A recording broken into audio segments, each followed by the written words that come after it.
Welcome to the podcast, Canadian Meets the South, episode 6. Um, Today I'll be talking about American Secession, the looming threat of a national breakup. This book came out, I believe, last year, and it talked a lot about secession and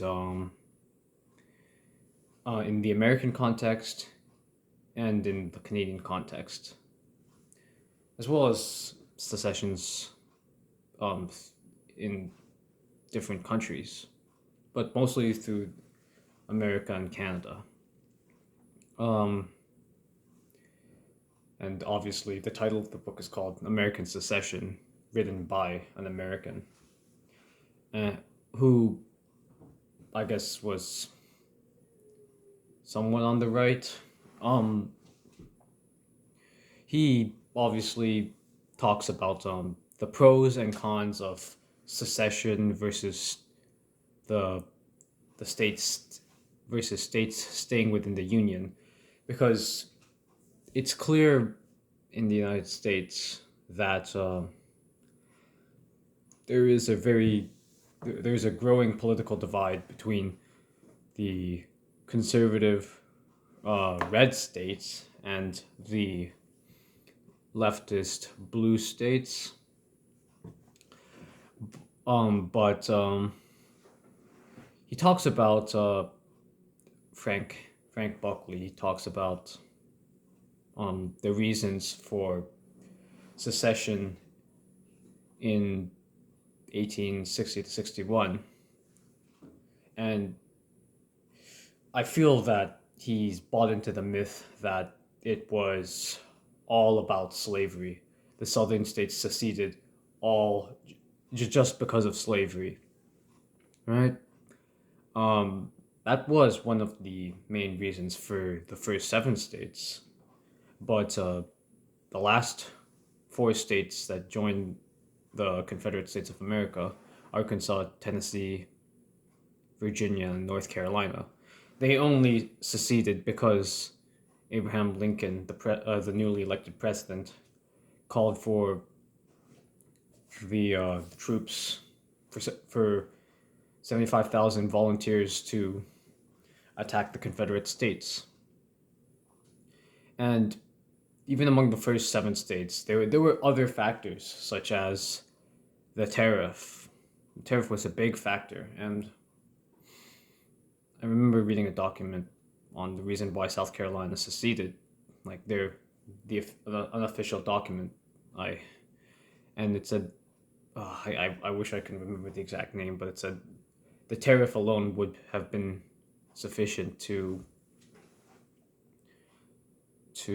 a sufficient reason for secession. I do like how he brings up the Kentucky and Virginia resolutions of 1798, which neither of them explicitly have written nullification. Well, the original draft of the 1798 Kentucky Resolution, by Thomas Jefferson, had the word nullification, but John Breckinridge, who later became the second Attorney General under Thomas Jefferson, scrapped it, but did vocally support nullification when he submitted it to the Kentucky Assembly. And in 1799, the Kentucky Resolution explicitly used the term nullification, while as in the Virginia Resolution of 1798, James Madison used the word interposition. And my thoughts on that were, my first thought was going to Abel Upshur's book. Abel Upshur had written about this, and I don't remember if it was during the time he was countering um, the Supreme Court justice who was oh man, I'm blanking out on him. He was basically the son of John Marshall. They were both on the bench for a long time. Joseph Story. Joseph Story had written the had as a Harvard law professor and a Supreme Court justice. He had written and then sold a book that that gave a lot of money. Talking about uh, the founding of the United States, and Abel Upshur, who was a judge and then later served as the Secretary of State and the Secretary of the Navy under John Tyler. Before he served in Tyler's cabinet, he wrote a book countering Joseph Story's commentaries on the Constitution. Joseph Story brings the nationalist myth to life in his commentaries, while Abel Upshur talks about how the United States is not a nation, um, and that and brings up the Virginia and Kentucky resolutions which also talk about the the nature of the union, how of the voluntary union, and he says about interposition that he couldn't find like a way in which interposition can be done without it being nullification, because and I'm bringing this up because Buckley tries to contrast the two, and how he brings up the nullification crisis, and Buckley kind of says that South Carolina stood down after nullifying the Tariff of Abominations and the Force Bill because a compromise tariff was reached. So he says that nullification. He kind of says that nullification doesn't work, but interposition does, and then he talks about how the blue states would love to interpose against um, marijuana, sometimes medical marijuana, sometimes recreational marijuana laws, federal laws, and other times it would be about illegal immigrants. They would interpose against ICE and immigration enforcement by the federal government. But Abel Upshur um, said that in order for I can't see how you can do interposition without actually declaring a law null and void based on its constitutionality, because nullification means that nullification comes, I guess, from the era when the Catholic Church was in control of Europe. How a marriage could be annulled. It would no longer be it would be void in certain circumstances. It's called annulment. I think that at least that is what this Italian professor he's a conservative Italian professor. He's been Marco Bassani, I think his name is. He's in he I don't know if he's still at the University of Milan or if he's been fired for some Facebook post, but he shows up to occasionally at the Abbeville Institute to give lectures. Um, but what nullification is when the federal law is declared unconstitutional, and would not be enforced. It would be null and void within the borders of the state. At least that's how Jefferson had said it. While as interposition, they would resist. The James Madison said it is, the state, the government's duty to resist unconstitutional laws.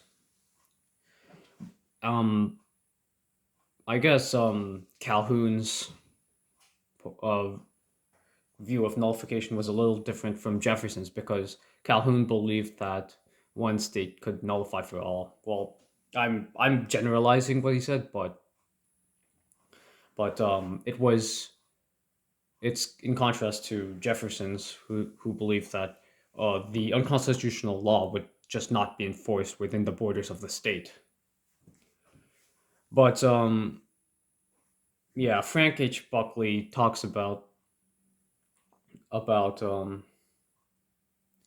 the difference between interposition and nullification. How he says nullification is not really a doctrine that's alive since the nullification crisis. I would disagree.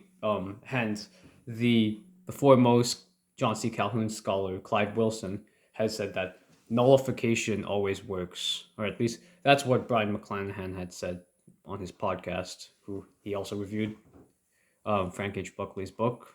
But Brian McClanahan, if you don't know, was the last doctoral student under Clyde Wilson, and McClanahan has his own podcast that I listen to, called the Brian McClanahan Show,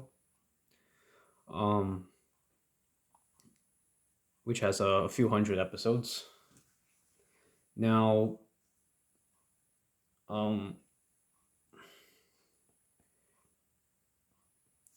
let's talk about Canada. How he brings Canada's point of view.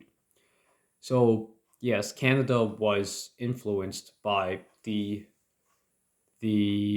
war to prevent Southern independence, as Tom DeLorenzo would call it. I really don't want to call it the Civil War.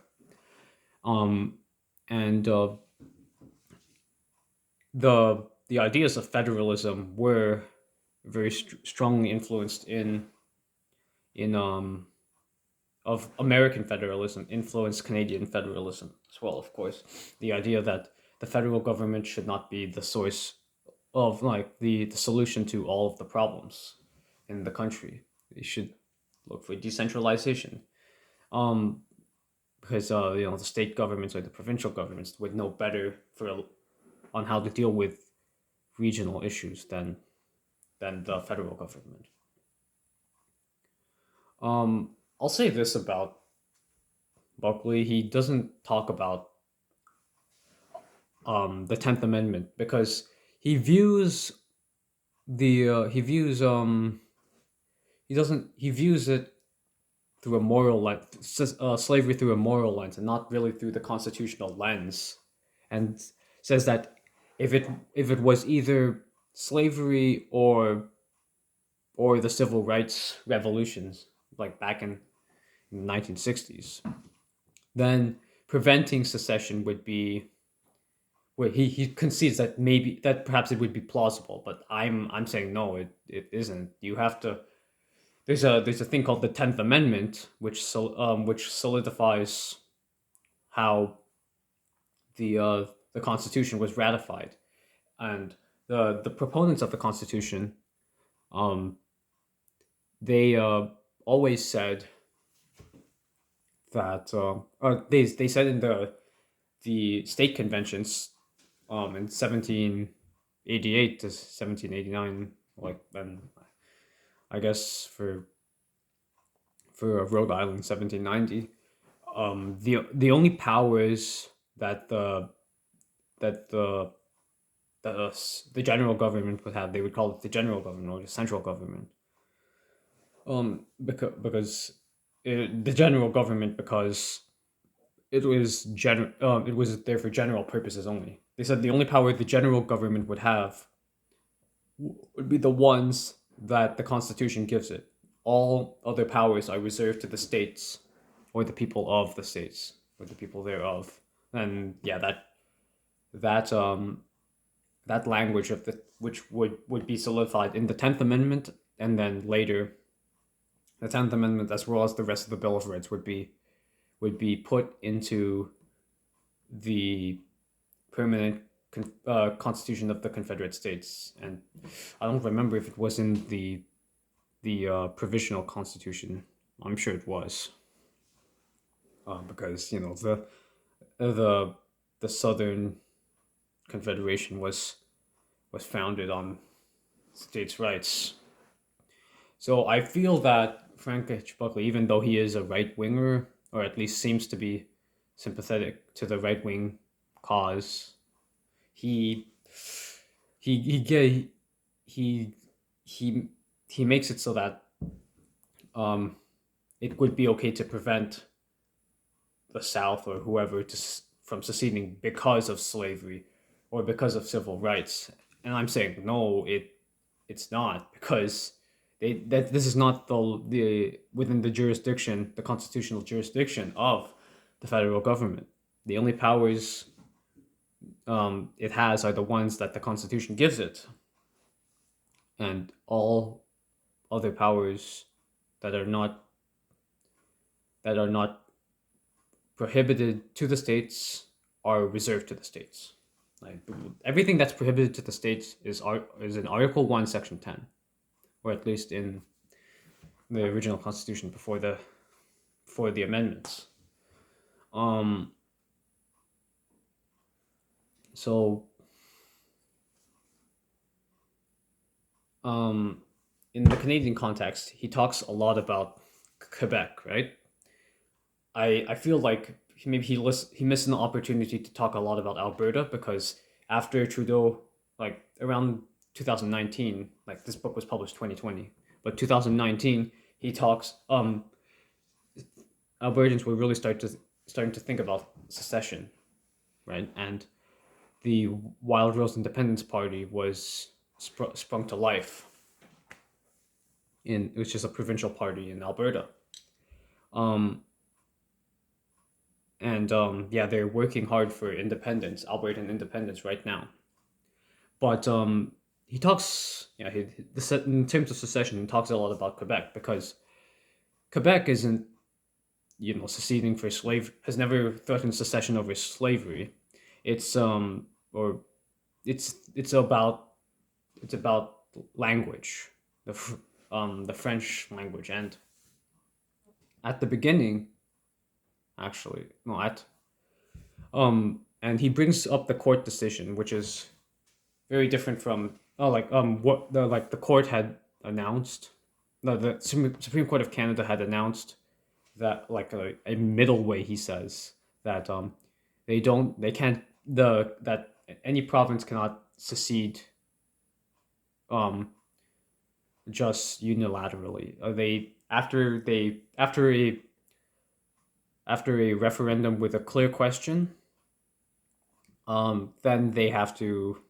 Well, he didn't use the word clear question because the language of the referendums in 1980 and 1995 weren't as clear as they could have been on secession, but the la the Supreme Court had said that afterwards the federal government, after the referendum with a clear question was successfully passed, the the federal government and the rest of the province would have to negotiate in good faith on this departure by the province. So he says this is kind of a middle ground. They can't just secede as soon as possible, like if they make the decision, if the people of Quebec or any province makes a decision. And the this is contrasted with Texas v. White in 1869, because Texas was trying to sue over bonds issued during the war to prevent Southern independence, and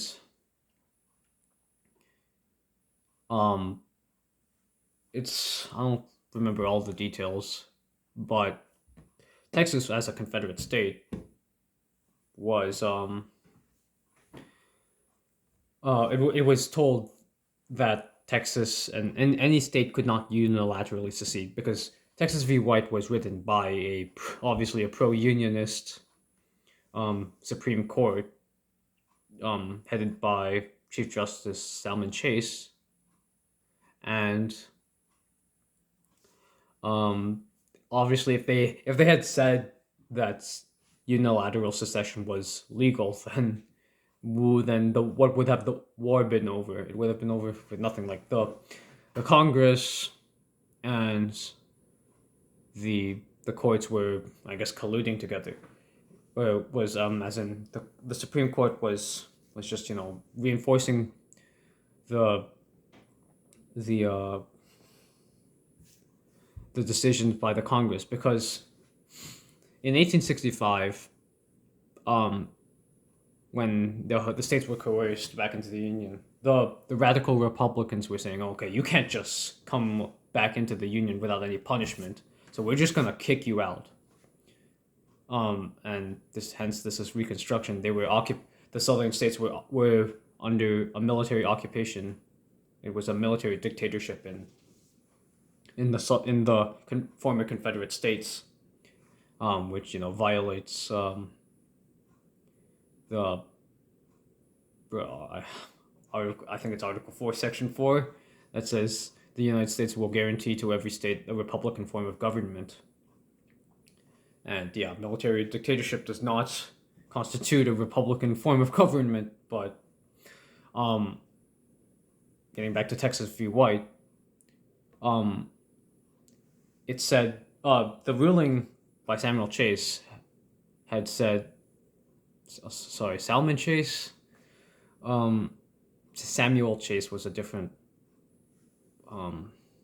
was a Federalist in the early court, long before Salmon Chase, and they had ruled that unilateral secession was unconstitutional. However, a state can be booted out of the Union by Congress.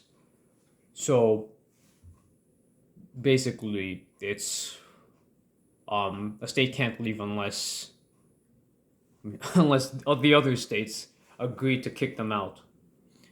That's obviously not what the founders, or the founding generation, whatever you want to call them,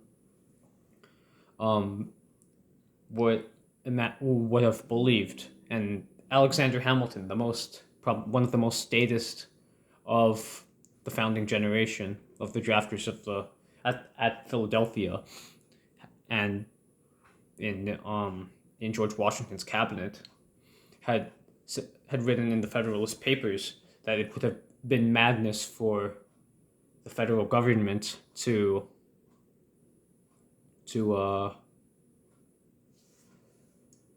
use military force and invade a state. But Alexander Hamilton's system of American school, which Henry Clay would later call the American system, and Abraham Lincoln was a disciple of Henry Clay, which included this system included high protective tariffs to pay for, as well as a central bank to pay for internal improvements, which were basically corporate welfare for roads, bridges, canals, etc.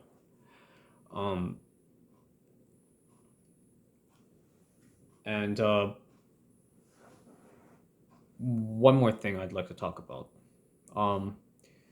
Frank H. Buckley talks about contrasts size with happiness. Like, is America too big? Because at the beginning, he talks about how he had met Don Livingston of the Abbeville Institute, and he said that Don Livingston's no racist, and he's a kind man. He's conservative, obviously. And Don Livingston loves to say how America is too big. I guess what Frank H. Buckley missed is that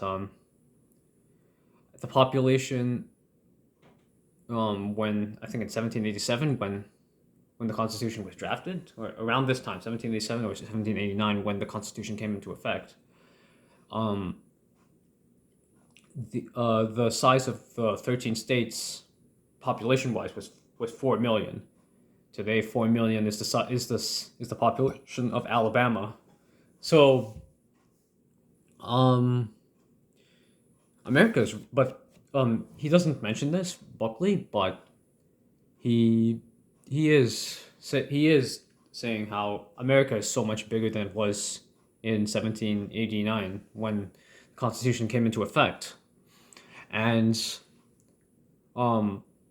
yeah, decentralization will make people happy. He contrasts size and happiness and goes over different graphs talking about whether or not being happier, being bigger means being happier. And he talks about how America is somehow an exception, and it may be due to the fact that America, being a big country, because like if we're referring to like China, like if you're comparing America and China, which are both really big countries, China, I mean, isn't as free market. Like it has liberalized its economy since Mao Zedong had died. But terms of happiness, America is much happier for its size compared to China. And yeah, most of the countries on the list that he gives were happiness, were small and happy. Like the happier they went, the smaller they seem to be in terms of population. And yeah, like just remember, Canada doesn't constitute like as a large country based on population. It's almost it's about 1/10 the size of the United States. Just keep that in mind. And yeah, he talks about how cultures are more monolithic in smaller countries. Like if we talk about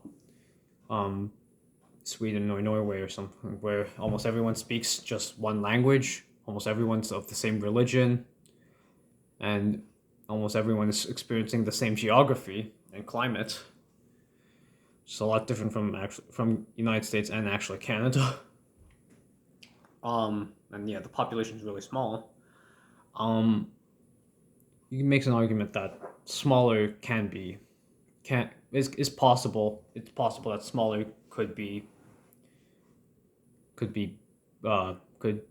lead to more happiness, but obviously that's not always the case because we have the United States, right? And his conclusion is to the book. What I find interesting is because because the title of the book is American Secession, right? And he actually says he comes out as a unionist, but he wants heavy decentralization. So I guess I do like that. It's a very interesting position to take, considering that the book is named American Secession. He wants more power decentralized from the federal government. And I guess the problem is that he lets the morality of slavery and the civil rights revolution influence his thoughts on whether or not secession should be allowed. I believe in unconditional secession. Like, when I mean unconditional secession, I mean secession for any reason at all, because it shouldn't matter what the reason is. It's my point. Like, they have each person has the right to determine their own destiny. It's just the right. The Americans in 1776 believed in the right to self-determination, and this is what Quebec would say, and like this, the phrase "no taxation without representation," right? I feel like it's a little short. It's a cool phrase to say, for sure. And actually, Gilles Duceppe, who was leader of the Bloc Québécois in the federal parliament in Canada, loved to say this because he was a secessionist, right? He was the leader for a long time. Like, um, he was leader before I was even born. He was leader for a brief period in '96, and then he became permanent leader in '97 until 2011, and then he ran as the leader again in 2015. But he couldn't win his seat in 2011 and 2015. So that's why we have Yves Francois Blanchet, who is the current leader of the Bloc Québécois. Um, but yeah, he liked in his debates, at least in the English debates, um, Gilles Duceppe liked to say no taxation without representation. He firmly believes in the right to self determination, which I like to look at. Um, Now let's talk about the election that happened. I guess a couple of days ago, where um now they I'm sure separatist sentiment is really strong in Quebec. I believe the Bloc Québécois won a couple more seats than before. They had 32, I think, before, and now they have 34 seats. And but you will see really the sectional tensions between the East and the West. If you look at the map, Saskatchewan went like all 14 seats in Saskatchewan went to the Conservatives, and 30 out of 34 seats went to the Conservatives in Alberta. Although this was actually a decrease because they initially had 33 seats, and in Alberta, I believe Joe Clark in 1979 and 1980. I think like during these like in 79, I think when he won, and Joe Clark's an Albertan, when he won for a minority government, he had won all of Alberta because they were really unpopular in Justin Trudeau's father, Pierre Trudeau, was really unpopular, and I think in 1984 they also won all 100% of the seats in Alberta, the Progressive Conservatives, which is I can get into the birth of the Reform Party and how the modern Conservative Party came about, but I'll just make it brief here. The Reform Party, led by Preston Manning, the son of Ernest Manning, who was the I think an Albertan premier for the Social Credit Party for over 2 decades, like from the 40s to the 60s, and the Social Credit died federally after they had 6 seats all in Quebec, and they all refused to and I think one of them was Beauce, Maxime Bernier's riding, and they all refused to support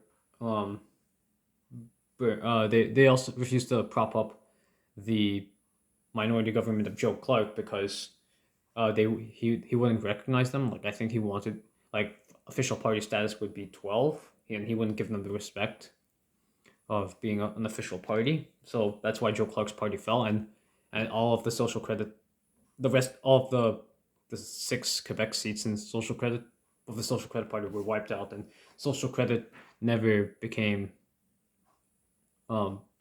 and social credit died, I guess, in federally. But Preston Manning, the son of the social credit premier, Ernest Manning, had founded the Reform Party in the 80s, and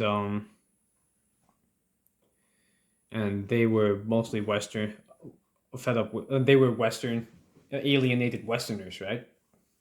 And Maxime Bernier said that it was a mistake for them to want to merge with the Progressive Conservatives, especially because President Manning wanted to become prime minister. Well, what can I say? And he wasn't getting much support in the East, but now the um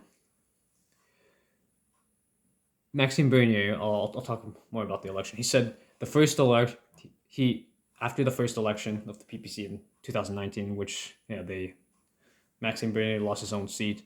He said he said that President Manning had called him and and tried to comfort him, saying they also called me and my party racist in our first election in 1988. But then by the next election, that they couldn't do that anymore because it became clear that the term racist was just not applicable to the Reform Party. It just wasn't true. Um, now the so I see like sectionalism has really became so strong because after the merger, in which the reforms they became the reform alliance, they became the Canadian Alliance, or and after they merged with the Progressive Conservatives of Joe Clark. Well, Joe Clark had left by this time. The party refused to be a part of the new Conservative Party. Then after the principles, they had forsaken the principles, but got an Albertan like Stephen Harper into power. Well, Stephen Harper was defeated in 2015 by Justin Trudeau, who is the current prime minister, and um, yeah, we see sectionalism has built up. There wasn't when I was growing up, when Stephen Harper was the prime minister. There, you would not see the sectionalism. At least you wouldn't hear it so much about how these Albertans or these Westerners, because there's some, I guess there's some sectionalism or separatist sentiment in the interior of the BC, of British Columbia, as well as in Saskatchewan. Um, they wanted to you would never hear this when I was growing up, when Stephen Harper was the prime minister, but when Justin Trudeau is prime minister, yeah, you will see sectionalism like that in Pierre Trudeau's days. There was in 1982 there was a separatist MLA elected, but he was quickly defeated. The establishment Progressive Conservatives made sure to target their resources in his riding, so that the separatist MLA could be defeated. But the separatism, there've always been separatists in Alberta, and now I believe the Wildrose Party has some has been garnering some support now, and who knows when the Alberta will have the next election. They're supposed to have the last election was 2019. They might have it in 2023, and I I find it interesting. So like the the dynamic. We have two sectional separatist movements: the Quebec separatists and the Western, mostly Albertan separatists. And there's a new party called the Maverick Party, headed by Jay Hill, who had served in the cabinet with Maxime Bernier under Stephen Harper. And yeah, he didn't actually run for parliament. He's just the interim leader, so he decided not to run. And he said, I already did my time." And Jay Hill was a former reformer, like unlike Maxime Bernier. Bernier's father, Gilles Bernier, was his last term was when in 1993, which was Reform's second election, general election, and which they became they were they they had basically replaced the Conservatives as the right wing opposition to the Liberals. And um oh, So yeah, Jay Hill is the leader of the Maverick Party. They didn't win any seats either. I don't remember how many. They're not as popular, obviously, as the People's Party of Canada, Maxime Bernier's party. They're a very new party, this Maverick Party, and they want, if they don't, if they have a two-track solution. One is the Triple E Senate, which was actually promoted by President Manning when he was in the Reform Party, and also Stephen Harper. The Triple E Senate, equal, effective, elected. Like, I don't know if that's the correct order, but yeah, those three E's. I'm saying I don't think that's necessarily a good idea, because um that's how it is in the United States. Since they repealed the 17th Amendment, I think the 17th Amendment was one of the biggest blows, if not the final blow, to federalism in the United States, because it centralizes power.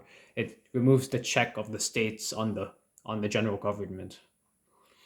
So I think it would be a good idea to change the Senate so that the provincial legislatures choose who becomes the senator, like they do in Germany or in the Netherlands or some other. I'm not sure, in Australia, some other senates, upper chambers, which are but